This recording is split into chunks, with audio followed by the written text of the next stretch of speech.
Hello friends, welcome to our channel Center for Sociology and welcome to our these sociology classes where we have been doing NCERT Sociology series, dear friend, and we have started with class 11th NCERT, that is introducing sociology.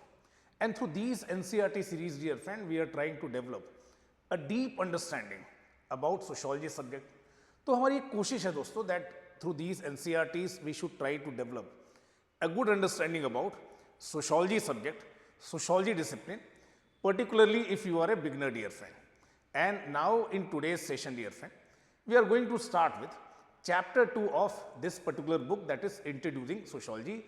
Session start करने से पहले थोड़ी सी basic information मेरे बारे में. My name is Pankaj Shukla, dear friend, and I have been teaching sociology subject since last more than 1 decade to those who are preparing for civil services.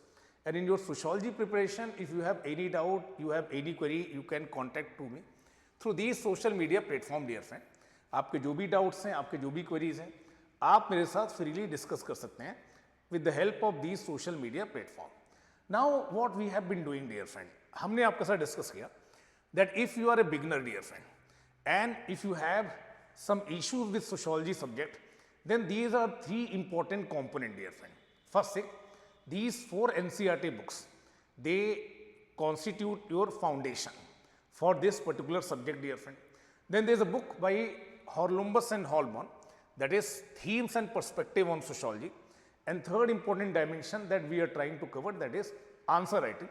इन तीनों aspect को हम इस चैनल के through आपके साथ कवर करने की कोशिश कर रहे हैं, जिसमें पहली चीज जो हम आपके साथ डिस्कस कर रहे हैं, these are NCERTs, dear friend. और क्लास 11th की ये NCERT, that is introducing sociology, ये मैंने आपके साथ स्टार्ट की. और इसके थ्रू हम कोशिश कर रहे हैं दोस्तों कि ये जो सोशोलॉजिकल कॉन्सेप्ट्स हैं, इन पर एक बेहतर अंडरस्टैंडिंग हम डेवलप कर सकें. ऑलरेडी हमने आपके साथ चैप्टर 1 डिस्कस किया, और चैप्टर 1 में हमने आपके साथ डिस्कस किया दोस्तों कि how individuals they are related to society, dear friend. Chapter 2 of this particular book, dear friend, it deals with important sociological terms, concepts and their use in sociology, dear friend. So in this particular chapter, we are going to talk about certain important sociological term, particularly social group, types of social group, means what is aggregate, what is social group, what is peer group, what is reference group. इनके बारे में जानने की कोशिश करेंगे दोस्तों. Then हम ये समझने की कोशिश करेंगे कि why certain groups are placed above other groups, dear friend. Society में ग्रुप के बेसिस पर एक इनइक्वालिटी होती है, एक हायरार्किकल अरेंजमेंट होता है, जिसमें कुछ ग्रुप्स को सुपीरियर माना जाता है, कुछ को इन्फीरियर माना जाता है. How that phenomena gives rise to social stratification, that we will try to understand कि सोशल स्ट्रेटिफिकेशन क्या है. Then status and role, dear friend, in different groups people they occupy certain defined positions, जो उनके status होते हैं, and as per that status or as per that defined position, they are supposed to play certain roles, certain responsibilities, certain functions. तो status and role के बारे में बात होगी, status set के बारे में, status sequence के बारे में, और socialization के बारे में.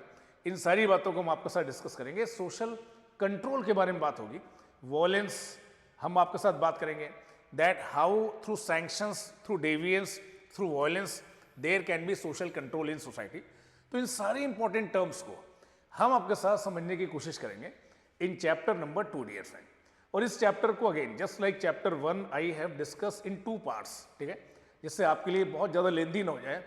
इन a similar manner, dear friend, this chapter 2 also I am going to discuss in 2 part. सबसे पहले देखिए यहाँ पर इंट्रोडक्शन की बात करते हैं, और यहाँ पर देखिए बताया गया है कि कैसे sociology as a subject it tries to explore interaction or relationship between individual and society, that how while living in society we get influenced by societal norms, societal values, societal expectation, and how individuals they themselves they can bring change in society, dear friend.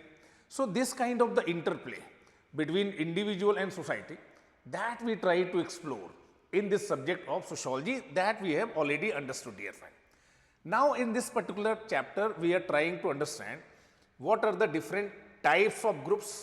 यहाँ पर बात होगी primary group के बारे में, यहाँ पर बात होगी सेकेंडरी ग्रुप के बारे में, यहाँ पर बात होगी इन ग्रुप के बारे में, आउट ग्रुप के बारे में, peer group, reference group. So types of social group we will try to understand. Because देखिए सोसाइटी में होता क्या है, individuals they interact with the others and through that interaction process groups they emerge, dear friend. Not all groups they have equal values in the society. Some groups they are given more values, certain groups they are given lesser values, and such unequal hierarchical arrangement of groups it may give rise to social stratification, कि कैसे इन groups को unequally order में रखा जाता है. Then we will talk about social control, status, roles, all these things, dear friend, in this topic we are going to discuss, dear friend. अब यहां पर देखिए बताया गया है कि देखिए हमने आपके साथ पहले भी डिस्कस किया है कि society is what. Society consist of individuals, dear friend. Number of individuals in a particular relationship, in a particular way of interaction, when they come together, they give rise to group and society, dear friend. So there are individuals, there are groups, और इनसे मिलकर हमारी बनी है क्या, society. तो society है और सोसाइटी में अलग अलग ग्रुप्स को हायरार्किकल ऑर्डर में जब आप अरेंज करते हैं तो एक सोशल स्ट्रेटिफिकेशन बनता है. हर ग्रुप में लोगों की एक डिफाइंड पोजीशन होती है जिसे उनका स्टेटस माना जाता है. अगर आप फैमिली को एक ग्रुप माने तो फैमिली में मदर है, फादर है, ये उनका स्टेटस है. और as a mother and father आपसे कुछ बिहेवियरल एक्सपेक्टेशंस हैं, इन्हें आपके रोल बोला जाता है. So there are certain defined positions जिन्हें आप स्टेटस बोल रहे हैं, और इन स्टेटस के अकॉर्डिंग सब बिहेवियरल एक्सपेक्टेशंस को आप रोल बोल रहे हैं. दोस्तों किसी भी सोसाइटी में देखिए, सोसाइटी में ऑर्डर और स्टेबिलिटी बनी रहे, ये बहुत ही इंपॉर्टेंट है दोस्तों. Then only that society will be able to survive. और सोसाइटी में ऑर्डर और स्टेबिलिटी बनी रहे, इसके लिए हर सोसाइटी में कुछ ऐसी मैकेनिज्म होती है जिसे आप सोशल कंट्रोल की मैकेनिज्म बोलते हैं, कि जो सोशली एक्सपेक्टेड बिहेवियर है अगर आप करेंगे तो यू विल बी रिवॉर्डेड. अगर सोशली एक्सेप्टेड बिहेवियर आप नहीं करेंगे तो you will B ridiculed. In extreme case you can be punished. इस वजह से देखिए हम आपके साथ इन सारे टर्म्स को पढ़ेंगे. हम आपके साथ बात करेंगे ग्रुप्स की, स्ट्रैटिफिकेशन की, सोशल कंट्रोल की, स्टेटस की और रोल की दोस्तों. बट सबसे पहले यहाँ पर जो ऑथर है वो ये बोल रहे हैं कि देखिए why there is a need for some specific terms. Why this chapter, that is sociological terms, concepts and the rule in sociology. इसकी ज़रूरत ही क्यों है दोस्तों? तो देखिए हर सब्जेक्ट में, हर डिसिप्लिन में कुछ पर्टिकुलर टर्म्स होते हैं दोस्तों. And why do we need such special set of terms? Why do we need such special set of terms?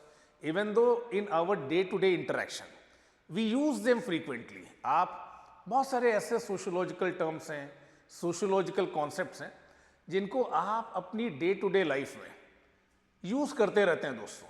As a layman आप इन्हें यूज करते हैं और आपको लगता है कि देखिए आपको इनके बारे में चीजें पता है. लाइक फैमिली हमने आपके साथ डिस्कस की, मैरिज की हमने आपके साथ बात की. तो ये कुछ ऐसे टर्म्स हैं जिनको आपको लगेगा कि मैं तो इन्हें पहले से ही जानता हूं.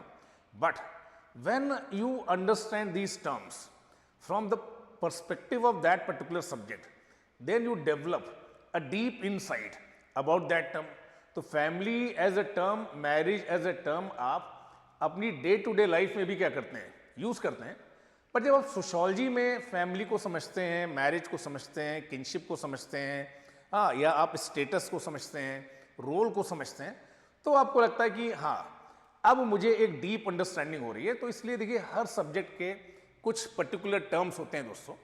And these terms, these specific concepts, they help us to understand reality in a better manner and they are a key to explore understanding society. तो देखिए जब आप सोसाइटी में, या सोशोलॉजी सिंस एक सब्जेक्ट है जो सिस्टमैटिक स्टडी ऑफ सोसाइटी है, तो जब सोशोलॉजी में एज अ सब्जेक्ट आप कुछ पर्टिकुलर टर्म्स, कॉन्सेप्ट्स और उनके यूजेस को समझते हैं, then you develop better understanding, deeper understanding about society और social reality, dear friend. And that's what I am saying कि ये जो टर्म्स हैं दोस्तों, इन टर्म्स के जो मीनिंग्स हैं, सिंस ये टर्म्स सोशोलॉजिकली इमर्ज हुए हैं, सोसाइटी के कॉन्टेक्स्ट में इमर्ज हुए हैं, तो डिफरेंट सोसाइटीज में इनके मतलब अलग अलग हो सकते हैं दोस्तों. फॉर एग्जांपल देखिए एक छोटा सा एग्जांपल मैं आपको देता हूं किनशिप टर्म का. राइट, एक किनशिप टर्म है मामा. Mama is a kinship term. North India में आप मामा ये जो किनशिप टर्म है उनके लिए यूज करते हैं किसको, मदर्स के ब्रदर को, mother's brother is known as mama. और नॉर्थ इंडिया में मामा के साथ आपके जो रिलेशन होते हैं बहुत ही जोवियल होते हैं दोस्तों। But in south India, in certain parts of south India, the same term mama is used for mother's brother, the same term mama is used for father's sister's husband and husband's father। इन तीनों relative के लिए आप एक ही term use करते हैं मामा, और उनका significance अलग अलग है। तो नॉर्थ इंडिया में मामा के साथ आपके बहुत फ्रेंडशिप जैसे रिलेशन है। साउथ इंडिया में ये जो बाकी जो मामा टर्म आप यूज कर रहे हैं उनके साथ बहुत ही रेस्पेक्ट का, अवॉइडेंस का आपका रिलेशन है। तो these terms they emerge in society, they emerge in social context, and very often since they arise in society there are different kinds of the concepts and their connotation for different societies। अलग अलग societies में उनके मतलब क्या हो सकते हैं, अलग अलग हो सकते हैं। फिर इन सोशोलॉजिकल टर्म्स को अलग अलग पर्सपेक्टिव से भी लोगों ने समझने की कोशिश की है। लाइक सपोज फैमिली एक सोशोलॉजिकल टर्म हम आपके साथ डिस्कस करेंगे, हालांकि आप फैमिली से पहले भी अवेयर हैं। पर अगर मैं आपसे पूछूं कि देखिए फैमिली की इंपॉर्टेंस आपकी लाइफ में क्या है, तो आप इन जनरल बोलेंगे कि सर फैमिली तो बहुत ही इंपॉर्टेंट है, I can live, I can die for the family, without family I am nothing. इस तरह से आप फैमिली को ग्लोरीफाई करते हैं। बट जब सोशोलॉजी में आप फैमिली को पढ़ते हैं तो there are different view point, different perspective. Some scholars are known as functionalist, और फंक्शनलिस्ट बताएंगे कि देखिए फैमिली के क्या फंक्शंस हैं। उसी तरह से कुछ स्कॉलर्स हैं जो कन्फ्लिक्ट स्कॉलर्स हैं, ये आपको बताएंगे कि फैमिली के क्या डिसफंक्शंस हो सकते हैं। In a similar manner there are some scholars there known as symbolic interactionist, ये बताएंगे कि कैसे फैमिली के अंदर जो मेंबर्स हैं इंटरैक्शंस के थ्रू बहुत सारे आइडेंटिटीज को क्रिएट करते हैं। तो their focus will be on family level interactions. So there can be multiplicity of approaches, अलग अलग अप्रोच से आप एक ही सोशोलॉजिकल कॉन्सेप्ट्स को अंडरस्टैंड कर सकते हैं। और देखिए जब अलग अलग अप्रोचेस से आप इन कॉन्सेप्ट को समझते हैं, अलग अलग कॉन्टेक्स्ट में इन कॉन्सेप्ट को आप समझते हैं, then definitely you develop a deep understanding about social world, social reality. Because again I am saying these concepts they originate in a particular context, these concepts they originate in particular society। और चूंकि ये जो concepts हैं particular context में emerge हो रहे हैं, particular society में इमर्ज हो रहे हैं, तो इनके मायने, इनकी मीनिंग्स, इनका सिग्निफिकेंस अलग अलग सोसाइटी में अलग अलग भी हो सकता है। ये बात समझ पा रहे हैं? So I hope you will be able to understand that why do we need these different terms dear friend. तो यहाँ पर देखिए इसी बात को बताने की कोशिश की गई कि किसी भी डिसिप्लिन के लिए, for a discipline such as nuclear physics that deals with matters unknown to most of the people and for which no word exist in common speech. हमारे डे टू डे इंटरेक्शन में nuclear physics से संबंधित बहुत सारे word use नहीं हो सकते dear friend, and therefore it is obvious that a discipline must develop a terminology. हर डिसिप्लिन की अपनी कुछ स्पेसिफिक टर्मिनोलॉजी होती है दोस्तों। However terminology is possibly even more important for a subject like sociology, क्योंकि सोशियोलॉजी के केस में हम ऐसा डिस्कस कर रहे थे कि deals with social life, it deals with common sensical knowledge. तो यहाँ पर देखिए ऐसा हो सकता है कि आप कुछ जनरल आइडिया कैरी कर रहे हो उस टर्म के बारे में, बट सोशियोलॉजिकली उसके मायने अलग हो। Just because its subject matter is very familiar and just because words do exist to denote it, we are so well acquainted with the social institution that surround us that we can not see them clearly and precisely. तो क्योंकि आप इस society में ही आपका birth हुआ है, आप इस सोसाइटी में ही रह रहे हैं, तो कई बार इन वर्ड्स को लेकर आपका एक जनरल कोनोटेशन होता है। तो जब आप स्पेसिफिकली इन टर्म्स को समझते हैं, then you get to know that what exactly it means, how this social order is being establish, ये सोशल रियलिटी है क्या। इनको लेकर आप एक बेहतर अंडरस्टैंडिंग डेवलप कर पाते हैं कि हाँ इसका मतलब ये होना चाहिए दोस्तों, ठीक है। तो सबसे पहले हम आपके साथ बात करेंगे सोशल ग्रुप्स के बारे में। किसके बारे में बात करेंगे? सोशल ग्रुप्स के बारे में बात करेंगे। तो देखिए यहां पर बोला जा रहा है कि देखिए in society individuals they interact with other individuals, और इस इंटरैक्शन पैटर्न के थ्रू ग्रुप्स इमर्ज होते हैं दोस्तों। सो ग्रुप्स को यहां पर बहुत ही अच्छे से एक्सप्लेन करने की कोशिश की गई है और बताने की कोशिश की गई है कि देखिए group doesn't means just plurality of individual, just बहुत सारे लोग कहीं पर इकट्ठा हैं, that is not a group. Group is something different. Aggregate is something different. So a collection of people, collection of individual can be regarded as an aggregate. जैसे कहीं पर कोई क्राउड इकट्ठा है, कोई मॉब है, ठीक है. देखिए इसका कोई स्ट्रक्चर नहीं है, लोग एक दूसरे को नहीं जानते हैं, but because of certain stimulus, कोई रोड एक्सीडेंट हो गया है, कोई बस एक्सीडेंट हो गया है, तो एक ही जगह पर बहुत सारे लोग इकट्ठे हो गए. But they do not constitute a group, dear friend. They do not constitute a group. They might constitute an aggregate. That might constitute a collection of individual, collection of people, but इनके बीच में कोई sense of unity नहीं है, इनके बीच में कोई pattern interaction नहीं है. It is just simply collection of people or collection of individual. तो यहाँ पर बोला जा रहा है, देखिए ऐसे ग्रुप जिनमें कोई pattern interaction नहीं है, कोई sense of unity नहीं है, बट लोग एक जगह पर इकट्ठे हो गए हैं, उन्हें क्वाजी ग्रुप बोला जाता है. Simply collection of people who are there but they might not be aware that who they constitute, dear friend. They are known as an aggregate और a category of people. But from these quasi group only groups they emerge. इन्हीं quasi group में से group क्या होते हैं, emerge होते हैं दोस्तों. सो ये जो एग्रीगेट है या जो क्वाजी ग्रुप है, it lax structure, it lacks awareness, but इन्हीं क्वाजी ग्रुप में से ग्रुप्स क्या होते हैं, इमर्ज होते हैं. और कैसे इमर्ज होते हैं? Groups they emerge through stable pattern of interaction. Group के जो मेंबर्स होते हैं उनमें एक स्टेबल सस्टेन पैटर्न ऑफ क्या होता है, इंटरेक्शन होता है. उनमें एक सेंस ऑफ बिलोंगिंगनेस होती है. वो समझते हैं कि हम एक जैसे हैं, we are sharing something common, we might have some shared interest. हमारे कुछ क्या है, शेयर्ड इंटरेस्ट हैं. हम कुछ कॉमन नॉर्म्स एंड वैल्यूज को क्या करते हैं, फॉलो करते हैं. और हमारा एक डिफाइनेबल स्ट्रक्चर है. When these characteristics are getting fulfilled, then that aggregate, that category of people, they constitute group. So एक एग्रीगेट जो कि क्वाजी ग्रुप है, उससे ग्रुप इमर्ज होने में ये सारे फीचर्स हैं जो आपके होने चाहिए, then you will be known as group. यहां पर देखिए एक एक्टिविटी दी गई है, find out the name that is relevant under each heading, dear friend. Caste, an anti-caste movement, class, a class-based movement, ठीक है, a women's movement, tribal movement. तो देखिए इस तरह की जो एक्टिविटीज हैं, definitely you should try to do these activities, because इससे आपकी एक बेहतर कॉन्सेप्चुअल अंडरस्टैंडिंग बनती है. Discuss whether they were all social group to start with.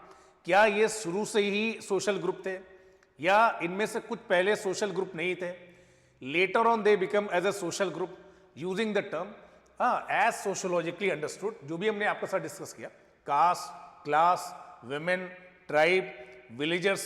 देखिए क्या ये शुरू से ही ग्रुप थे या बाद में ग्रुप इमर्ज हुए, इसके बारे में यहाँ पर बात की जा रही है. नाउ जब देखिए हम टाइप्स ऑफ ग्रुप की बात करते हैं, तो depending upon the kind of the pattern of interaction is there, the membership is there. Groups बहुत अलग अलग कैटेगरीज के हो सकते हैं, डिफरेंट कैटेगरीज के हो सकते हैं.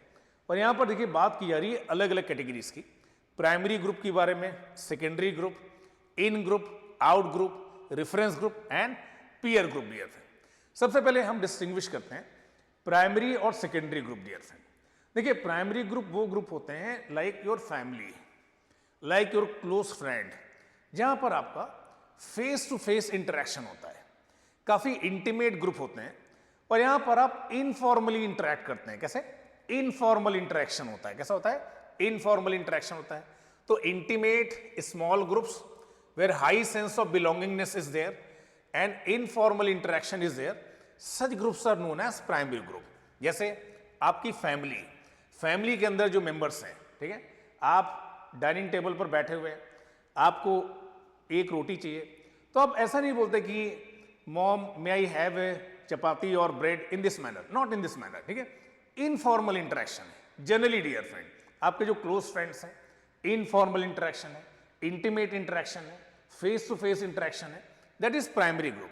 सेकेंडरी ग्रुप्स वो ग्रुप्स हैं जो लार्ज ग्रुप है, जहां पर आपका फॉर्मल इंटरेक्शन है, इम्पर्सनल इंटरेक्शन है, गोल ओरिएंटेड इंटरेक्शन है. लाइक कॉलेज में, किसी ऑर्गेनाइजेशन में, जो आपके ऑफिस के कलीग हैं, उनके साथ आपका फॉर्मल इंटरेक्शन है, गोल ओरिएंटेड इंटरेक्शन है. वो आपके साथी हैं, आपके साथ काम करते हैं. फ्रेंड हो सकता है ना हो, बट कई बार ऐसा भी होता है कि इन्हीं सेकेंडरी ग्रुप्स में से इसी वर्क प्लेस पर जो कलीग हैं उनसे एक अच्छा फ्रेंड सर्कल भी क्या होता है, इमर्ज हो जाता है। तो सेकेंडरी ग्रुप से भी प्राइमरी ग्रुप क्या हो सकते हैं, इमर्ज हो सकते हैं।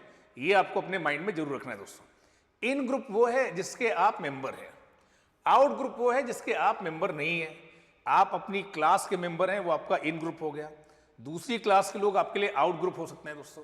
रेफरेंस ग्रुप वो ग्रुप होता है जिसको आप एस्पायर करते हैं। जैसे कई बार इंडिया से लोग यूएस माइग्रेट होकर जाते हैं बेहतर लाइफ के लिए, या वो ऐसा सोचते हैं कि वहाँ पर लाइफ बेहतर होगी, तो इंडिया में रहते हुए उनके वो दोस्त जो यूएस जा चुके होते हैं उनको एक रेफरेंस ग्रुप की तरह से देखते हैं कि हमें भी ऐसा कुछ करना है कि in future we will be able to migrate to USA, dear friend, because they are considering those people who have already migrated to USA as their reference group. So reference group को हम use करते हैं for aspiring, for evaluation, for comparison. We want to become part of that group. आप उस group के part बनना चाहते हैं दोस्तों। पीयर ग्रुप वो ग्रुप होता है that is consisting of people having similar interest, dear friend. Same age के जो बच्चे होते हैं they constitute a peer group. और कई बार दोस्तों इस पीयर ग्रुप का आप पर बहुत ज़्यादा इन्फ्लुएंस होता है। इसको आप कई बार पीयर प्रेशर के रूप में भी देखते हैं। कई बार ऐसा होता है कि आप स्मोकिंग स्टार्ट करते हैं, एल्कोहलिज्म स्टार्ट करते हैं just because of peer pressure, कि ग्रुप के बाकी मेंबर ऐसा कर रहे हैं तो आप एक प्रेशर फील करते हैं। तो people in same age group in same profession they are known as peer group, dear friend. तो यहाँ पर फिर से कुछ एक्टिविटीज दी हैं, इन्हें आप अटेम्प्ट करने की कोशिश करिए। हाँ, इससे आपकी और बेहतर अंडरस्टैंडिंग होगी दोस्तों। अब यहाँ पर एक बात की गई है सोशल स्ट्रेटिफिकेशन की, और यहाँ पर देखिए अथर बोल रहे हैं कि देखिए social stratification is structured form of social inequality. Society में लोग अलग अलग हो सकते हैं, कोई डार्क हो सकता है, कोई फेयर हो सकता है, किसी की हाइट ज़्यादा हो सकती है, किसी की हाइट कम हो सकती है। हाँ, but that is individual differences. Sometimes it is provided by nature, और यू मे कॉल इट कि किसी की हाइट ज़्यादा है, किसी की हाइट कम है, as a natural inequality, dear friend. But social stratification क्या है? ये एक स्ट्रक्चर्ड सोशल इनइक्वालिटी है। क्या है? स्ट्रक्चर्ड सोशल इनइक्वालिटी है, जिसमें जो ग्रुप्स हैं उन्हें अरेंज किया गया है हायरार्की में। किसमें? हायरार्की में। कोई सबसे टॉप पर है, कोई सबसे बॉटम में है, कोई मिडिल लेवल पर है, और डिपेंडिंग अपॉन कि आपकी हायरार्किकल पोजीशन यहाँ पर है, यहाँ पर है, यहाँ पर है, सोसाइटी के जो अवार्ड्स हैं, चाहे मटेरियल अवार्ड्स, चाहे symbolic awards. Material awards means access to wealth, access to power, हाँ, एक्सेस टू प्रेस्टीज। ये डिपेंड करता है दोस्तों कि आप इस हायरार्की में कहाँ पर सिचुएटेड है। यहाँ पर सिचुएटेड है, यहाँ पर सिचुएटेड है। अगर आप अपर क्लास में सिचुएटेड हैं तो आपको बेहतर एक्सेस है सोसाइटल रिवॉर्ड्स की। अगर आप लोअर क्लास में सिचुएटेड हैं तो आपको उतनी बेहतर एक्सेस रिवॉर्ड्स की अवेलेबल नहीं है दोस्तों। और कई बार देखिए यहाँ पर बोला जा रहा है कि देखिए ये जो स्ट्रेटिफिकेशन होता है सोसाइटी में, it is consisting of various strata. Strata means these groups, and these groups they are arranged in hierarchy or strata in terms of a layer, one above other or one below other, dear friend. So society is seen as consisting of various strata, various layers, and these stratas they are arranged in hierarchy, dear friend, superior or inferior, dear friend.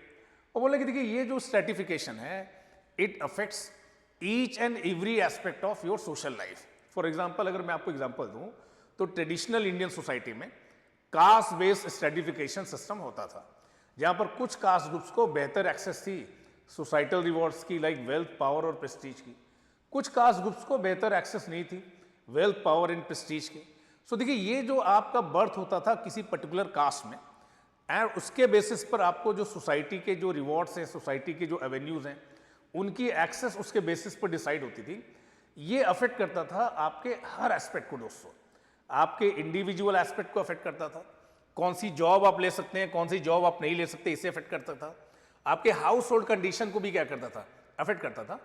तो stratification always affect your life chances, dear friend.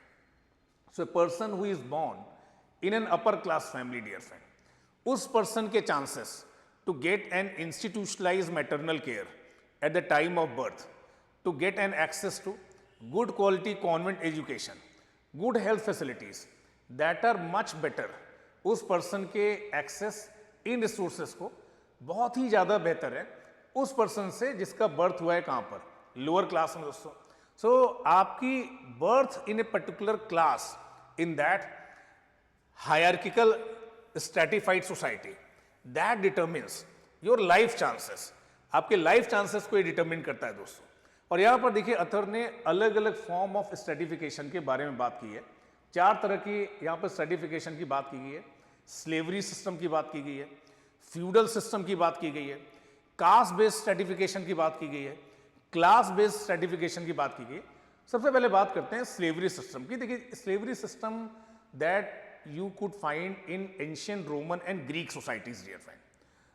Modern context में American society में 18-19 century तक ये slavery system रहा, जिसमें देखिए कुछ लोग मास्टर्स होते थे, कुछ लोग स्लेव्स होते थे, और इसे extreme form of social inequality माना जाता था, जिसमें some individuals they are considered as property of others. Such kind of the slavery you may find in ancient Roman and Greek societies. In 18th and 19th century USA also there was slavery, dear friend. आज के context में आप bonded labour के साथ इसको compare कर सकते हैं, इसमें कुछ लोगों को दूसरे लोग अपनी प्रॉपर्टी समझते हैं दोस्तों। देन यहाँ पर बात हो रही फ्यूडल सिस्टम की, जहाँ पर फ्यूडल जो यूरोपियन सोसाइटी थी, it was arrange in terms of certain layers. और इस लेयर्स में क्या होता था दोस्तों, सबसे ऊपर यहाँ पर क्या होते थे, रॉयल्टी होती थी दोस्तों, ठीक है, किंग नोबल्स होते थे दोस्तों। फिर क्लर्जी होती थी that consisting of religious class, church, उनके जो ऑफिशियल्स होते थे। और सबसे लोएस्ट लेवल पर सर्फ और कॉमनर्स होते थे, पीजेंट्स, आर्टिजन्स, हैंडीक्राफ्ट जो करते थे। तो society was stratified in groups of royalty, clergy and serf, commoners, dear friend, जिनको आप लॉर्ड्स, सर्फ या कॉमनर्स बोल रहे हैं। तो बोले कि देखिए इंडिविजुअल की जो पोजीशन है, डिपेंडिंग अपॉन, देखिए आप कहाँ पर बेस होते थे दोस्तों, उसके हिसाब से आपको सोसाइटल रिवॉर्ड्स मिलते थे।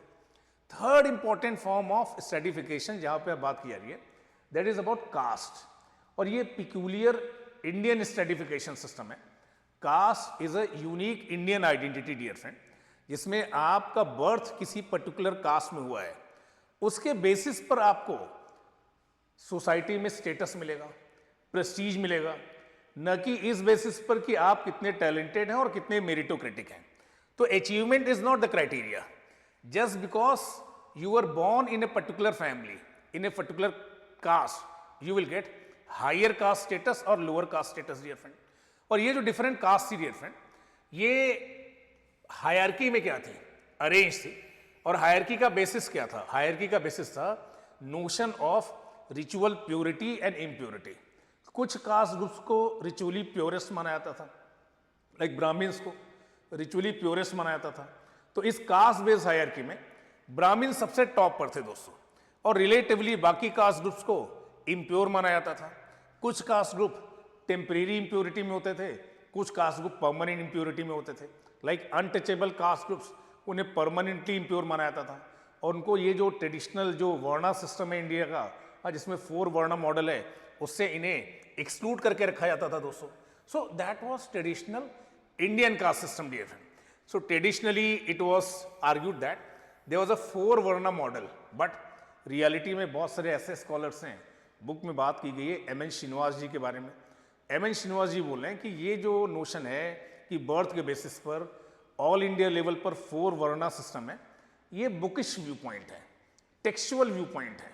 बट रियलिटी में जब आप पूरे इंडिया में घूमते हैं तो आपको हजारों जातियां मिलती हैं, occupation based caste groups, that is known as jati, ये आपको मिलते हैं, और उनमें भी एक हायरार्किकल अरेंजमेंट है, ऐसा कहना है एम.एन. श्रीनिवास का। तो देखिए modern industry is brought into being modern cities. यहाँ पर बोल रहे हैं कि देखिए इंडस्ट्रियलाइजेशन हुआ है, उसके साथ अर्बनाइजेशन हुआ है, और देखिए उसकी वजह से क्या हुआ है, होटल्स, रेस्टोरेंट, थिएटर्स, ट्रेन, बस, सारी चीजें आ गई दोस्तों। अब इन कॉमन फैसिलिटीज में आप ये डिस्टिंक्शन नहीं कर सकते कि भाई इस सीट पर इस कास्ट का व्यक्ति बैठा है तो इस सीट पर मैं नहीं बैठूंगा। यहाँ पर तो आपको कंधे से कंधा मिलाकर चलना पड़ेगा, एक ही जगह पर आपको खाना खाना पड़ेगा, सेम कॉमन टॉयलेट फैसिलिटीज आपको यूज करनी पड़ेंगी। बट उसके बाद भी बोले कि ट्रेन और बसेस में लोग तो एक साथ गुजरते हैं। हाउएवर यहाँ पर बोल रहे हैं कि पर्सनल स्पेस में अभी भी लोग इसे फॉलो करने की कोशिश करते हैं। कास्ट सिस्टम इंडिया में वैनिश हो रहा है, क्योंकि जैसे जैसे अर्बनाइजेशन हो रहा है, आपको कॉमन फैसिलिटीज मिल रही हैं, वहां पर कास्ट के बेसिस पर आप डिस्टिंक्शन नहीं कर सकते। बट अभी भी लोगों के माइंड में एक कास्ट कॉन्शियसनेस है, कास्ट आइडेंटिटी है। और यहां पर बोले कि देखिए, कास्ट और डेमोक्रेसी के बीच में इंडिया में काफी क्लोज इंटरेक्शन रहा है दोस्तों। कई बार इंडिया में ऐसा बोला भी आता है कि भारत में जो डेमोक्रेटिक पॉलिटिक्स है, that is highly influenced by what, caste. Caste के बेसिस पर पॉलिटिकल पार्टीज टिकट देते हैं, कास्ट के बेसिस पर सोसाइटी में मोबिलाइजेशन होता है इलेक्शंस के टाइम पे। तो कास्ट और डेमोक्रेसी के बीच में एक क्लोज इंटरेक्शन है दोस्तों। और उसकी वजह से क्या हुआ है कि भले ही कास्ट सिस्टम ब्रेक हुआ है, बट लोगों के माइंड में अभी भी कास्ट कॉन्शियसनेस है। Caste based political parties Bharat में बनती हैं दोस्तों। चौथी जो डायमेंशन है स्ट्रेटिफिकेशन की, देखिए क्लास 12th की जब हम बुक पढ़ेंगे आपके साथ, तो ये जो स्ट्रेटिफिकेशन का चैप्टर है, इसे बहुत डिटेल में पढ़ेंगे। यहां पर बस हम इसे इंट्रोड्यूस कर रहे हैं दोस्तों। हाँ, इसलिए क्लास 11th में उतना डिटेल में डिस्कस नहीं कर रहे हैं। जो इस चैप्टर में दिया है वही आपके साथ डिस्कस कर रहे हैं। क्लास के बारे में बोला जा रहा है। देखिए, क्लास एक स्ट्रेटिफिकेशन सिस्टम है इन इकोनॉमिक टर्म्स। और क्लास है क्या, इसको लेकर अलग अलग स्कॉलर्स अलग अलग बात करते हैं। एक प्रोमिनेंट स्कॉलर है कार्ल मार्क्स, और कार्ल मार्क्स बता रहे हैं कि class refers to a group of people who share similar relationship to means of production. Means of production वो चीजें हैं, वो टूल्स और टेक्निक हैं जिनका यूज करके आप प्रोडक्टिव एक्टिविटीज करते हैं। तो जो इसके ऑनर हैं उनको मार्क्स ऑनर बोल रहे हैं, और जो इनको ओन नहीं करते, जस्ट अपना फिजिकल लेबर दे रहे हैं, उन्हें मार्क्स नॉन ऑनर बोल रहे हैं। तो कह रहे हैं कि देखिए, सोसाइटी में बहुत सारी क्लासेस हो सकती हैं, बट प्राइमरली दो तरह की क्लासेस हैं, ownership class and non ownership class. But max weber एक इंपॉर्टेंट स्कॉलर है, मैक्स वेबर एक्सप्लेन कर रहे हैं क्लास को in terms of life chances. और मैक्स वेबर बोल रहे हैं कि देखिए, economic relation, ownership and non ownership, ये तो इंपॉर्टेंट है ही, इसके साथ ही साथ आप जो स्किल कैरी करते हैं, ये भी बहुत इंपॉर्टेंट है दोस्तों। और मार्क्स ऑनरशिप के बेसिस पर बस ऑनरशिप और नॉन ऑनरशिप की बात कर रहे हैं, बट वेबर बोल रहे हैं कि देखिए, 3 डायमेंशन हो सकती हैं। एक हो सकती है वेल्थ, एक हो सकती है प्रेस्टीज, और एक हो सकती है पॉलिटिकल पावर। डियर फ्रेंड, ऐसा हो सकता है कि आपकी वेल्थ बहुत ज़्यादा हो बट प्रेस्टीज बहुत ज़्यादा ना हो दोस्तों। तो सोसाइटी में ऐसा हो सकता है कि आप स्क्रैप डीलर हैं, पर मंथ हैंडसम सैलरी आप पा रहे हैं या पैसे कमा रहे हैं, पर सोसाइटी में आपकी बहुत ज़्यादा प्रेस्टीज ना हो। बट हो सकता है आप कोई प्रीस्ट हो, बहुत पैसे आपके पास ना हो, बट प्रेस्टीज बहुत ज़्यादा हो दोस्तों। ऐसे बहुत सारे पॉलिटिकल लीडर्स हैं जिनके पास वेल्थ नहीं है बट पॉलिटिकल पावर बहुत ज़्यादा है दोस्तों। तो Marx was talking about unidimensional economic theory on stratification, but Weber एक ट्रिनिटेरियन मॉडल दे रहे हैं कि स्ट्रेटिफिकेशन की अलग अलग डायमेंशन हो सकती हैं, और ज़रूरी नहीं कि जो पर्सन सबसे ज़्यादा रिच हो उसी की प्रेस्टीज सबसे ज़्यादा हो, उसी की पॉलिटिकल पावर बहुत ज़्यादा हो। ये अलग अलग डायमेंशन है, हो सकता है कि एक साथ चलें, हो सकता है अलग अलग चले दोस्तों। अब स्ट्रेटिफिकेशन को लेकर देखिए, 2 व्यू पॉइंट हैं। एक व्यू पॉइंट है फंक्शनलिस्ट, और फंक्शनलिस्ट ये बोलते हैं कि stratification is there in every known societies. Stratification एक यूनिवर्सल फिनोमेना है, क्योंकि स्ट्रेटिफिकेशन एक मैकेनिज्म है जिसके थ्रू आप जो हाईली चैलेंजिंग पोजीशंस हैं, उन पोजीशंस को आप हाईली टैलेंटेड इंडिविजुअल्स को देते हैं। और ये जो हाईली टैलेंटेड इंडिविजुअल्स हैं, ये आगे आकर इन हाईली चैलेंजिंग पोजीशन को इसलिए लेते हैं क्योंकि इन पोजीशन के साथ हायर रिवॉर्ड्स अटैच हैं। तो stratification is a mechanism to fit right nut in right bolt. जो क्वालिफाइड व्यक्ति है उसे सही पोजीशन पर पहुंचाने का तरीका है क्या, स्ट्रेटिफिकेशन। बट कॉन्फ्लिक्ट स्कॉलर्स इसको क्रिटिसाइज करते हैं। अब कास्ट और क्लास, 2 अलग अलग डायमेंशन हमने आपके साथ डिस्कस की, किसकी, स्ट्रेटिफिकेशन की। डियर फ्रेंड, कास्ट के बारे में ऐसा बोला जाता है कि देखिए, आप अपनी कास्ट को चेंज नहीं कर सकते। कास्ट सिस्टम को रिजिड स्ट्रेटिफिकेशन सिस्टम माना जाता है, क्लोज स्ट्रेटिफिकेशन सिस्टम माना जाता है, जिसमें आपका बर्थ के बेसिस पर स्टेटस और प्रेस्टीज डिसाइड होती है। बट क्लास में क्या होता है कि ऐसा हो सकता है कि देखिए, आपका बर्थ किसी लोअर क्लास फैमिली में हुआ हो, बट अपने हार्ड वर्क से, अपने अचीवमेंट से, अपने टैलेंट से, अपने मेरिट से आप अपनी क्लास पोजीशन को क्या कर सकते हैं, चेंज कर सकते हैं। तो देखिए, caste system close system, class system open system.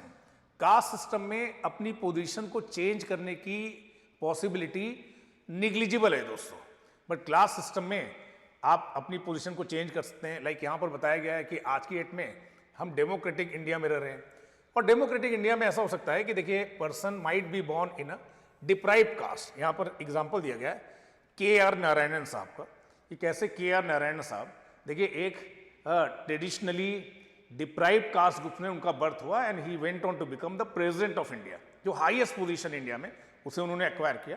तो क्लास और कास्ट दोनों अलग अलग दोस्तों। डेमोक्रेटिक सोसाइटीज में आपका किसी भी क्लास में किसी भी कास्ट में बर्थ हुआ हो, बट आप हाईएस्ट पोजीशन को क्या कर सकते हैं, रीच कर सकते हैं सोसाइटी में। यहां पर इसके बारे में बात की जा रही है। अब हमने देखिए आपके साथ डिस्कस किया ग्रुप्स के बारे में, हमने आपके साथ बात की स्टडीफिकेशन के बारे में। थर्ड जो कंपोनेंट है that we will discuss in second part, that deals with status and role. Status means socially defined position. समाज में बहुत सारी पोजीशंस हैं जिनको आप ऑक्युपाई करते हैं, डॉक्टर, इंजीनियर, मदर, फादर, हाँ, प्राइम मिनिस्टर। और जब भी आप इन किसी स्टेटस को ऑक्युपाई करते हैं, इनके अकॉर्डिंग आपके से कुछ बिहेवियर एक्सपेक्टेशन है जिन्हें आपका रोल बोला जाता है। So in second part we will talk about status and role.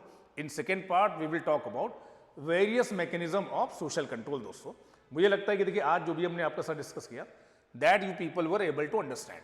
और देखिए आप में से वो सभी लोग जो 2026 का एग्जाम देना चाहते हैं सिविल सर्विसेज का, और सोशोलॉजी ऑप्शनल के साथ अगर आप प्रिपरेशन कर रहे हैं, तो we at the analytics IAS are going to launch new foundation batch for sociology optional from 15th of November dear friend.